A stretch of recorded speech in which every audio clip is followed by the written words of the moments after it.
Hello and welcome to another episode of the Big Money Stylist Podcast. I am your host, Danielle K. White, the creator of the hair extension method called Natural Beaded Rose and owner of the DKW Styling Salon located out of Laguna Beach, California. Okay, so if you're new to my podcast, I know it's called Big Money Stylist. You may get value out of it even if you're not a specific hairstylist. I like to talk on the topics of marketing, communication, client retention, and a lot of other spicy shit. So usually I'm on my show with my co-host Ani, who is the lead trainer inside of Big Money Stylist, which is the education portion for Natural Beaded Rose, but she's not here. So I actually asked my husband Garrett, who used to be on the podcast with us, but then has like 17 other podcasts for Wake Up Warrior, Warrior Wealth, Who's Your Daddy? I don't know. He's got like 10 podcasts. I don't even know. What's your best podcast? What's your most popular? Daily Fuel? Yep. Daily Fuel is one that's just like every day and it's like 5 minutes, 10 minutes? Here. So the Big Money Stylist podcast was actually launched because I said we're doing it. And then you were like, I'm not doing it. I was like, we are doing it. I never said I wasn't doing it ever. Okay, well, I make up the part about her not wanting to do it appears. But I had been doing podcasts for years and years and years. And I looked around and I said, hey, you know what would be sweet is if we launched a podcast. We actually built a brand a few years ago. And my wife had been teaching Natural Beaded Rose. And she came to me and said, would you like to partner up with me on this? And I was like, yes, I would. And then she said, okay, well, why don't you create the brand for it? And so I did. And so I went my way, which is direct response. And I created bigmoneystylist.com, which was BMS is the short name of it. And we created it because it was very easy to know exactly what it was about. And that part of that brand was about launching the podcast. And I had launched a series of other podcasts before that, so I had a lot of experience with it. Thousands of episodes. My most popular number one podcast in iTunes, Spotify, SoundCloud, and Stitcher is the podcast Warrior on Fire, which actually has like 1,300 episodes. It's not Warrior on Fuel or whatever? It is. That's the Daily Fuel. Warrior on Fire. You can look that up or warrioronfire.com. So anyways, that's how we got started with podcasting. Was here, and then from that we birthed Big Money Stylist. A background before we bring in our topic. So I have had my brand going, Natural Beaded Rose, for over 8 years. I started it when my second daughter was born. I'd been doing hair for a while and kind of created my own system of extensions with a ton of other things that I had learned and felt that it was different enough and it was time to do my own thing. And this was kind of before social media got going, people were barely getting on YouTube. Instagram really wasn't, I don't even know if it was there. And there was Facebook, but there wasn't a lot out there. And I just was like, you know what? I don't know how to do this, but I'm going to start a brand. And then it wasn't until, when did we start Big Money Stylist? 3 years ago. So I had been pushing my brand and my education. And in the beginning, I sold an online course and a shadowing program. And it's funny, nobody in my industry was doing anything called shadowing. And shadowing was a way for me I felt like I had enough marketing where if people wanted to come learn MBR, because up until this point, like how many times do we devalue what we're really good at and start teaching people for free? We just give tons of value. We don't value ourselves. And we teach everything we know, and we don't realize like what we know is pretty cool. So I launched a shadowing program, and instead of teaching people for free, which happens a lot in the industry, sharing is caring, and everybody should just share all their information all the time. And I was kind of tired of doing that and having Sally Sue lean over my shoulder, and was in a place financially that I needed to make a little bit of money for myself, for my family, and that kind of thing. So because I didn't have amazing marketing, I was like, well, I'm just going to launch a shadowing program so that if anybody reaches out and says, hey, I want to learn these, I'm like, awesome, I have a shadowing program. Let's pick a date and let's do it. So my shadowing program evolved because I had so many people that wanted to shadow that it was starting to like stress me out. And I was like, oh my God, I feel like I'm like teaching every single day that I'm working. And so then I decided I'm only going to have like 2 shadowing days a month, and then I'm going to hold small classes. So then I started holding small classes from anywhere from 10 to 20 stylists. And I was doing that every month, maybe every other month, and it was going good. But I was kind of stuck in this place in my business where I just felt like my students were not getting the results that I was having. So they'd come take a class, they'd take one-time class, and then they'd be like, they'd be messaging me and emailing me, and I was like, holy shit, this is not worth $1,000. I'm literally, again, a slave to the education. I'm no better than what I was doing in the beginning, where I was giving away free information, right? So here I am thinking, like, I did it, I'm charging, I'm doing classes. They were like, I think they were $1,000, maybe 1,200. I can't even remember. Actually, my very first class was only 600 a person.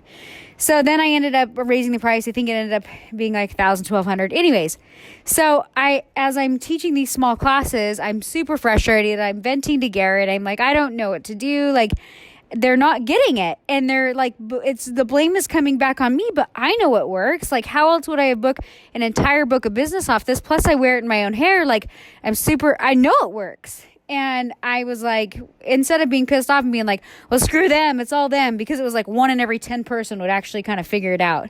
And instead of being frustrated, I was like, we've got to do something different. And Garrett's business at the time had just started taking off. And I'm like, I need help. Can you come in? Maybe we can teach them more business tactics, and we can have them, because I don't know. It needed to get better. So I brought Garrett in about 3 years ago, and he was like, okay, well, in the beginning, it was kind of like 1 foot in the door, 1 foot out. And I think it was hard for me to do classes on my own. Like, if you've ever taught a class, like, to be on your feet and entertaining and educating for an entire day is just like physically and emotionally exhausting.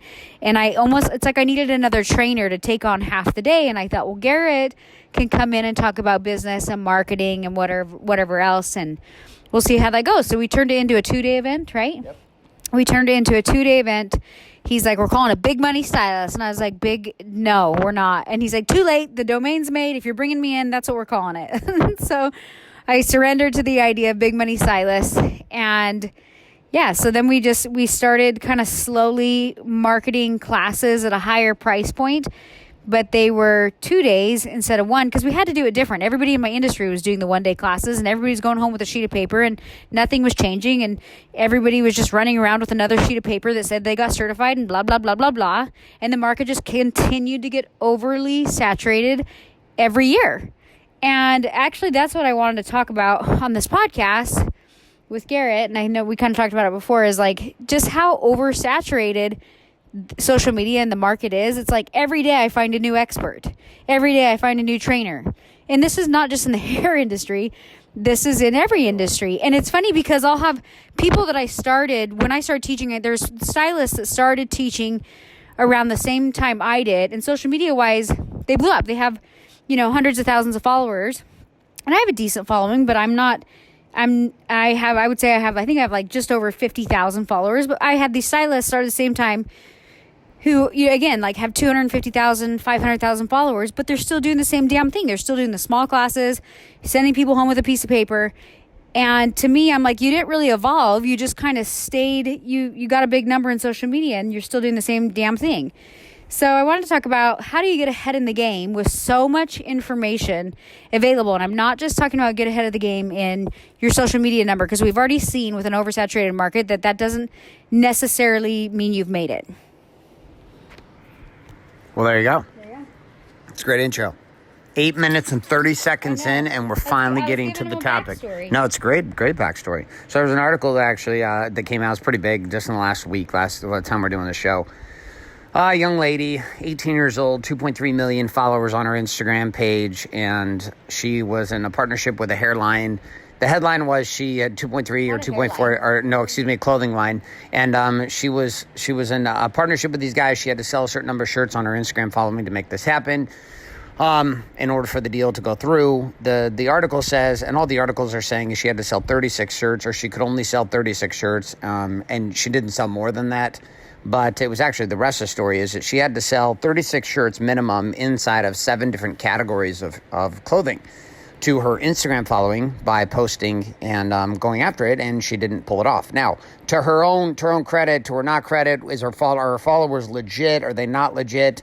Who knows? All I know is I took the article and I said, listen, we've been saying something inside of Big Money Stylist for now 3 years since we started the training program. And it's the same training program, same training protocol I use in all my companies. I have all these young kids who look at me and they'll see my following on Instagram and they're like, now it's like 22,000, but they'll be like, oh, dude, back in the day, I was like first talking like here just like 6-7 months ago before we started actively doing much on Instagram on my side personally. And they're like, I'm trying to figure out how you make so much money in your businesses, but you only have 2,000 followers on Instagram. And I said, listen, let me bring you up to speed with something. Long before Instagram, there was business. Like, Instagram is not a business. Instagram is a platform for distributing a message. That's it. What is marketing? Marketing is the distribution of a message. Long before Instagram, marketing and distributing of a message began. Go back to the beginning. Jesus Christ, marketer. What was he doing? He had a platform, some leather sandals, walking down the dirt road, giving parables about seeds on the dirt, on the rocks, and the great ground, and why seeds grew and they didn't. People gathered by the thousands to hear him do what? Broadcast a message. Only difference between you and Jesus is you've got Instagram and you can actually talk to more people faster than he can. Right now, don't get your panties in a knot if you're a follower from the Midwest and you're super hardcore Christian, and I totally appreciate and support you in what you believe, or if you're anywhere for that matter. This is not a downplay on who Jesus is. My point is that Jesus was a marketer, Buddha was a marketer, Gandhi was a marketer, the president Donald Trump is a marketer, Obama was a marketer, you're a marketer, we're all marketers. But the question is, like, what are you chasing down? So I'm going to hand this to Danielle here, but I want to set this conversation for you, which really ask you a simple question. So you got 2.3 million followers and you can't sell 36 fucking shirts. That's a problem. You know what I That's realized? That's a problem because if you can't sell 36 shirts and you have 2.4 million followers, who exactly is following you? See, and this is the distinction between having a tribe of people who believe in you and in what your product or service is versus having a band of followers. A tribe versus followers, and it's also a distinction between getting paid or being popular. I remember I was like in the beginning when social media launched, and I would see all these people like passing me in numbers, and I'm like, my content's good. What, their content sucks. What are they doing different? Why are they getting followers? And I kept just like thinking like, okay, Danielle, if you had more followers, what would you do with them? Do you have more that you can sell to them right now? And I was like, well, no. I don't have, at the time, I'm like, I don't have a salon. I don't have people I can even hand over extra leads for hair to. And no, I can't really put on a class bigger than 10 to 20 people. I don't have the staff to do it. I've never done it. I don't know how to do it. And I don't have a physical product to sell, nor do I know how to go about getting one. So what the fuck does an extra 100 to 200,000 followers get me? Makes me feel warm and cozy. Makes me feel kind of special, I guess. Makes me feel significant. I think that's the biggest thing. And I think that we hide behind significance instead of result. And I'm not saying it's a bad thing to feel significant. I'm sure there's times Garrett and I both feel that. But I told Garrett so many times, I'm like, if I wasn't seeing results in my business, like I wouldn't continue to do the same stuff. And as I started to see more results in my business, I started to care less about just the social media following. And there was something to be said about, okay, so you need a foundation, you need systems, you need structures, so that as you slowly build up your following or whatever your marketing is, that you look like a professional and you don't look like a dumbass. And I've seen it over and over where people build to, especially in my industry, people build, 200, 300,000 followers. And then you go to one of their events and you're like, what the fuck is this? Like, I've had multiple people go to other like hand-tied extension classes that have told me, they're like, I left early because I was asking questions. They couldn't hear me from stage. And their answer was like, I don't know, you just do it. Like, oh my God. That just proves, like, you go back, before social media when you have L'Oreal and Redken and Paul Mitchell, they had to build a foundation in order to get to the level where they were at, where they were holding big classes and started schools and started education. They built the foundation first, and then all of a sudden it went backwards and people were building this social media credibility without the foundation. Then people come to their classes and they're like, no wonder they were disappointed, And I get it. I did it on a smaller scale because I was like having people come in, but it was 10 to 20 people. And then I had to take a good look and be like, okay, They're not really having the results that I want them to do or to have. And when I went into educating, yes, it was to make money. Anybody who says, no, I'm just educating for the love and the art, well, fuck off. That's not true. If you're educating to make money. But I also care about people having results. To me, I knew I had a product that worked for me, and I wanted others to have the same success that I had. And so for me, it was like, yeah, I want to make money doing it, but I actually care that people have results doing what I've been doing for the last 10 years doing behind the chair. So I share this with my students all the time, and I think they get to this place where they're like, yeah, I don't need a following. I'm like, hold up. Because you also need to say, am I the best artist that I can be? Do I have a good foundation? Am I being business smart? Could my work be better? Am I constantly educating myself? So yes, you don't need a couple 100,000 followers, but you have to realistically look at your work and the service that you're asking or offering and ask, is this the best that I can offer? So the conversation comes back to a focus, right? Like a genuine focus. Like when you think about your hair business and you ask yourself the question, okay, well, what is more important to me, to be paid or to be popular? Right? To get paid or to be popular, right? When it comes to running your teams inside of your salon, what is the thing that drives you the most? Are you driven more by the accolades and the significance of popularity and trying to keep all of your clients happy and keep your teams happy? Or are you driven by profitability? Like, what is it? Are you trying to get paid? Are you trying to be profitable? Or are you trying to be special and have everybody like you? Like, 'cause there's a clear distinction, a clear decision you're going to have to make. Big money stylists took a stand on this and said, hey, listen, we're not for everybody. Obviously, create a bit of a shitstorm. Everybody and their dog now is an expert at training and extensions, it appears. And half of those who declared they're experts were all students of ours. And that's okay. I get it. So then you say, okay, well, in a world of people who are seeking for profitability, but really are hiding under popularity, what you're starting to find out is that it's very easy to give the perception of success now today, right? Like nobody's pulling up to your house, going up to looking at your zip code, looking at your property taxes.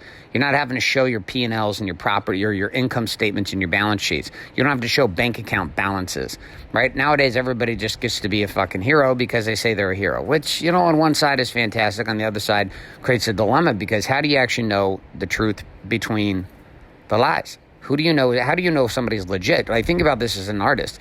You've got so much ability to Photoshop and edit pictures now. Like, what makes you different than the person next to you, the artist in your town, the artist in your community who is striving for bigger popularity, and a society of people who are actually driven to believe that because there's more followers, then somehow they're more significant, or you got more hearts on your pictures, and so you must be a better artist, when the truth is some of the best artists in the game have the shittiest photos ever. Nobody even knows it. Nobody even knows they're any good except for the clients that are clients getting the experience. So there's a threefold game that has to be uncovered. You have celebrity, you have expertise, and you have authority, right? Expertise sits at the core, authority sits above expertise, and then you have celebrity. Well, most individuals and most artists have skipped the baseline and the core of the game. They're not actually experts. Like, they're not that fucking good, right? The same thing happens in the coaching world, the training world. It's happening in the financial services world. That happens across the game right now online. The internet has given you and I an ability to create a quote-unquote celebrity brand. But even the bubble inside of that celebrity is starting to end, because when you've got people with 2.3 million followers that can't sell 36 t-shirts, you're starting to recognize very quickly that our marketplace no longer gives a shit. Now, most of you listening may be too young to understand this, but many of you are going to be old enough to know this. There was a show that came out years ago, it was almost 20 years ago, called Who Wants to Be a Millionaire? Like, this show was mind-fucking-bending. Nobody could believe that there was a game show where they were giving away $1 million. Like, $1 million. It was unfathomable that you would give away $1 million on a show. Now, nobody gives a shit. I mean, people hear $1 million. And it's funny because most people never make $1 million in their life annually, ever. Their whole life. Yet, people talk about $1 million now like they talked about $100. Like it's $100. But push forward 20 years and all of a sudden it doesn't mean as much. When Instagram first came out, if you built to $1 million or you built to 100,000 or you built to 50,000, people are like, oh my God, that person must mean something. Nowadays, everywhere you turn is another amazing artist with a shitload of pictures and a bunch of followers. So as this continues to happen, the question becomes, what is your actual stand? How do you create a distinction in the marketplace and a clarity for a client to be able to find their pathway directly to you? Well, at the core, I'm going to have you consider you need to narrow down your expertise. Stop being a stylist and an artist that delivers fucking everything to everybody. To men, to kids, to women. You do everything. I do everything. The minute as an artist, you do everything. You literally are the ER doctor. Okay, now an ER doctor is not a problem, right? We need emergency room doctors. We just met with an emergency room doctor and they gave us shots for Danielle while she was pregnant. It's amazing. ER doctors are fucking stellar. But do you know what? An ER doctor and a plastic surgeon in Newport Beach, California do not make the same amount of money. Like even close. ER doctors have to be generalists. They've got to be able to deal with a whole lot of shit, just like you. People walk into your salon, you got color correction nightmares, you got curler sets with Granny Fanny, you got kids cuts with little Johnny, you've got all kinds of bullshit going on, wedding updos, you're fucking doing everything. How in the world on God's green earth could you be an actual expert at everything? You cannot be an expert at everything.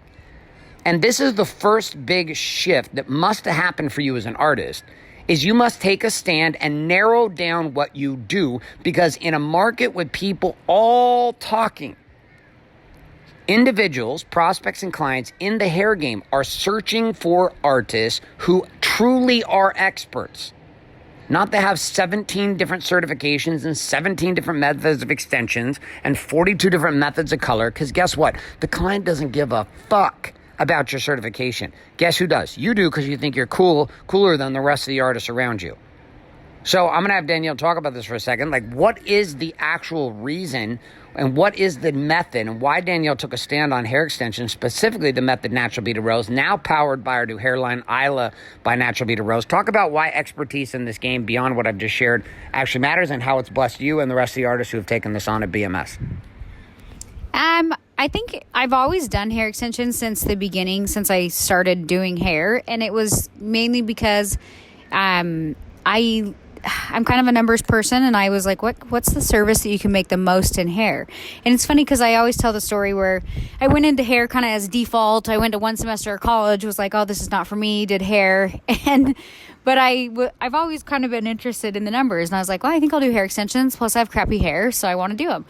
So I've always been into hair extensions. But if I didn't have hair school as a good foundation of learning to cut, color, blend haircuts, blend color, if I didn't have that foundation, my extensions probably wouldn't look that good. You can eliminate probably. Walk through the skill sets on that. Walk through, that's an expertise. So, well, you have to have like a foundation. So there's a lot of people that are like, oh, well, I'm just going to be an expert in cutting. Well, that's great, but that doesn't necessarily mean that you'll be able to blend extensions, have an eye for color, and that's like the biggest thing with extensions is if the color doesn't match. I always tell this to people. I'm like, it doesn't matter what your application is. I mean, yes, under the hood, it's going to be more damaging or not, or show and that kind of thing. But if the color is off, it just looks like another bad set of extensions. And so for me, I always had a passion and a love for cutting and coloring hair.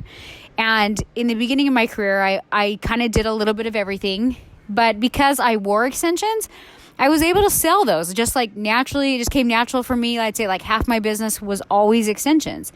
But I loved color, and I started to realize that part of the reason my extensions were good was just because I had a great foundation.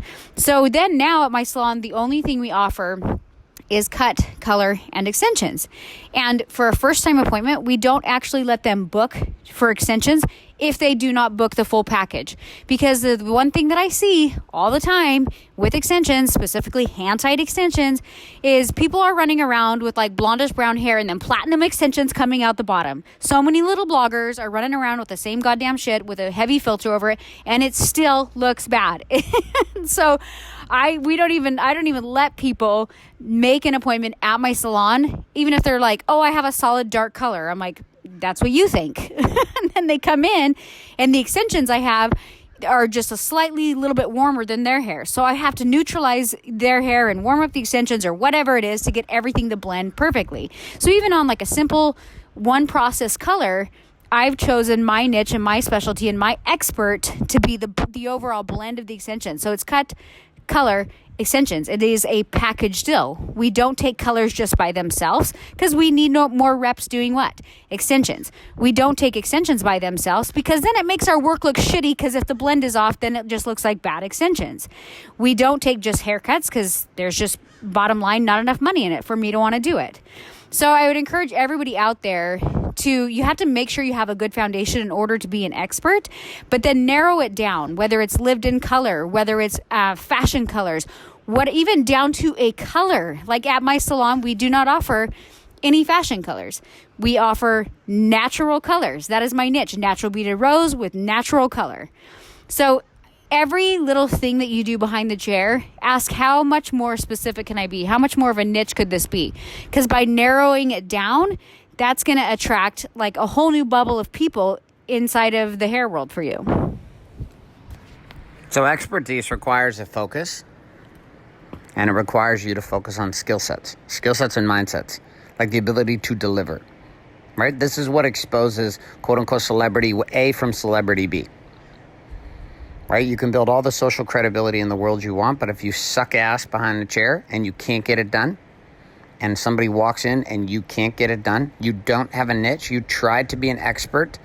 So what ends up happening is, imagine this, right? So our artists here at BMS move themselves to a place where the only thing they offer are natural beaded row extensions. The end. That is it. That is all. Like, it is a 6-month to 12-month process where they become an MBR-only salon. That is all they do. 3 days a week, 3 clients a day, 9 clients a week, 27 clients a month, pushes an artist over $250,000 a year, right? Period. Little asterisk, legal disclaimer, I cannot guarantee any income. This is not an income claim. This is based upon client experiences as well as our own personal experiences inside of the salon. You, on the other hand, probably suck ass and won't do anything required if you ever did take one of our classes. So no, we're not guaranteeing you're going to make anything. Now, disclaimer out of the way, let's continue. So if that's the case and you move down to a niche, you have to make a decision. And the decision is, am I committed to being profitable or popular? And if I am, what is the angle or the niche that I'm going to take? And extensions aren't the only thing you could do. You could do a lot of different things. If you're going to be an elite colorist, great. Then become the elite colorist and you do color. That's what you do. You do color. That is what you do. But nonetheless, you've got to find a place to actually become an expert. And you can't be an expert if you don't have reps. So take you, who does 3 or 4 extensions a month, and then put you against Danielle or one of our elite artists who are exclusively operating with natural beaded rows only. It's the only thing they do. They only do that. They don't do 9 different methods of extensions. They don't offer 17 different services to their clients. They do one thing. So the minute you try to compete with one of our artists in BMS, you get fucking steamrolled. Do you know why you get steamrolled? Because you're getting 4 reps a month when our average artist is getting 25 to 35 reps a month on the same skill. Now, we're not trying to compete in your world. You want to be a colorist? Awesome. You want to be an elite cutter? Fine. You want to do curler sets and be the number 1 curler set offerer in the marketplace? Awesome. But when you step into extensions, at BMS, we're teaching you narrow down, niche down, and become elite and an expert inside of that category. So here's the thing, and I've been taking a hard stand on this in my industry. Like, hand-tied extensions is just getting thrown out. Hand-tied became trendy because hand-tied hair became popular. And then there's tons of different sew-in ones that people started calling hand-tied extensions or beaded rows. But that doesn't mean that every system is done the same. And so people will say stuff, on their Instagram and their marketing, like, I do hand-tied extensions or I do beaded rows. But they could offer 6 different beaded row methods. And here's the thing, I'll tell you right now, like with MBR, there isn't a scenario that I haven't seen. There isn't a texture of hair that I haven't seen. And I can't be offering 6 different methods and expect to have the same result. Like, I've learned how to take MBR and apply it to every different texture, length of hair. So there's not like a problem that comes in that I don't feel like I can solve when it comes to being an expert specifically in one extension system as well. And so when people are just, it's kind of like, here's what I'd say. Like, for example, color. Everybody does color a little bit different. I am an old school foiler. I don't do hair painting. I just don't. I don't really like it. I've tried it. But I'm not well educated in just like painting hair. And so for me, I'm not going to go in and say, oh, I'm a hair painter, I'm a foiler, I'm this and this and this and this and this, because I know I'm more comfortable and I am better at foiling. So if somebody comes to me and they're like a client and they're like, no, I want hair painting. And I'm like, no problem, I do hair painting. But I know that my expertise is in foiling. I can't expect them to have a good experience with me painting. And that's how I feel about extensions, is like a lot of people don't have a great foundation for extensions, but they've been certified in 6 different ones and they let the client dictate, no, I definitely want these. I want hand-tied extensions. I want these ones. And they're like, shit, I don't really know how to do those that well.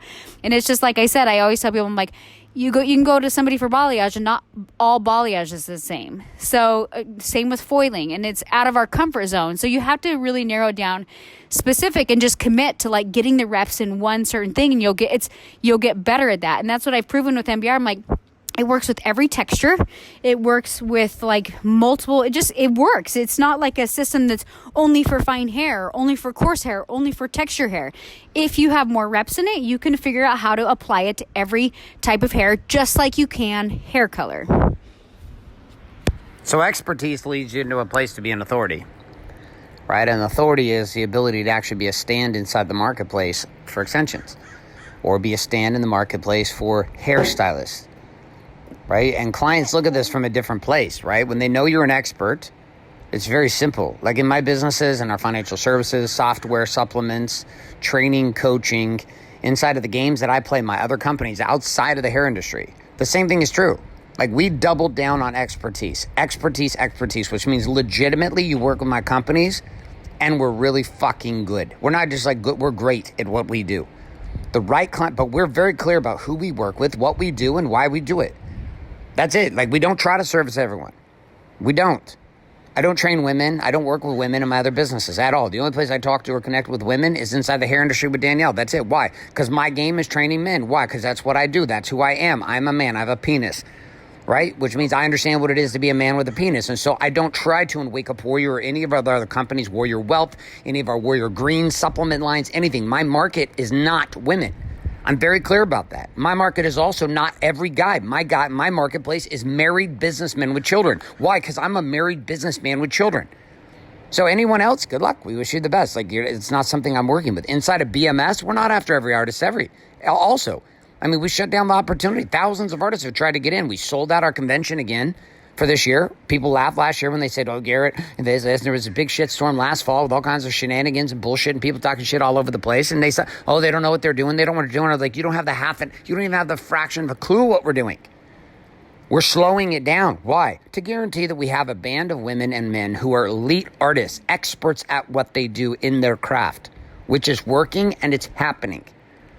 The end. So you've got a decision for you.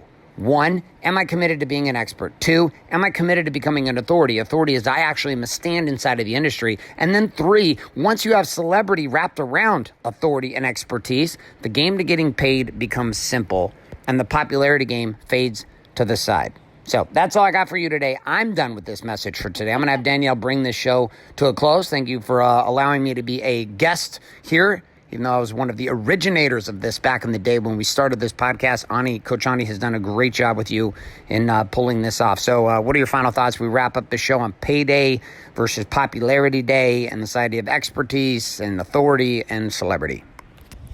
Okay, so I'll just wrap it up. And I know I have a lot of students that actually listen to this. And we are constantly giving people like simple checklists that can be done every day that will make an impact on your business.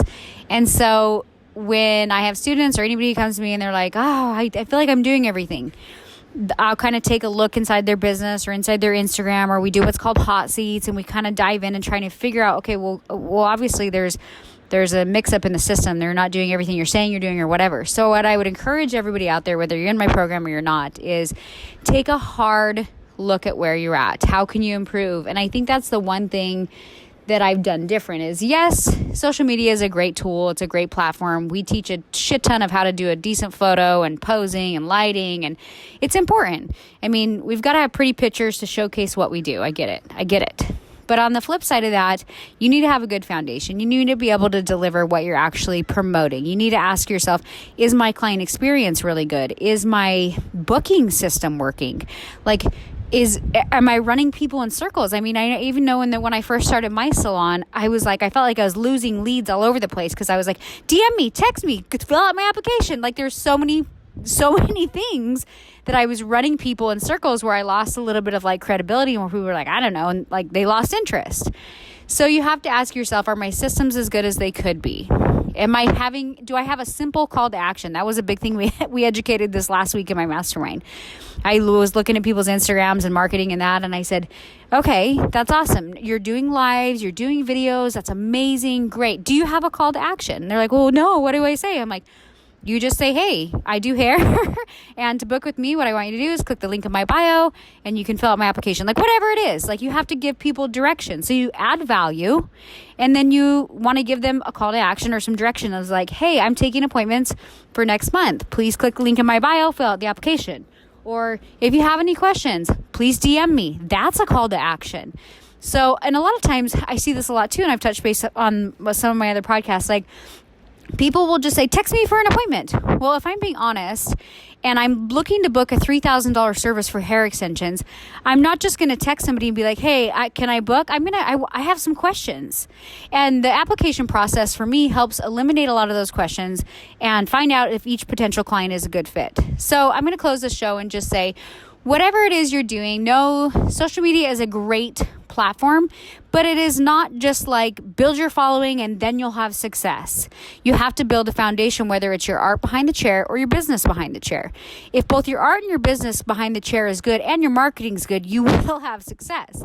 Like I said, I don't have a huge number, but I look at the numbers that I'm doing personally in revenue and what we've done in the last few years.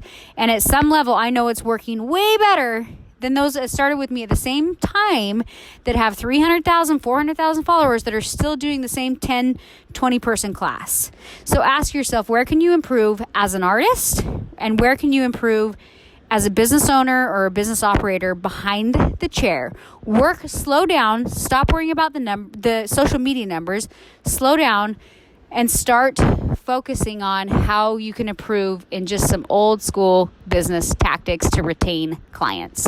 So that being said, that is it for, we're still going. That is it for our podcast today.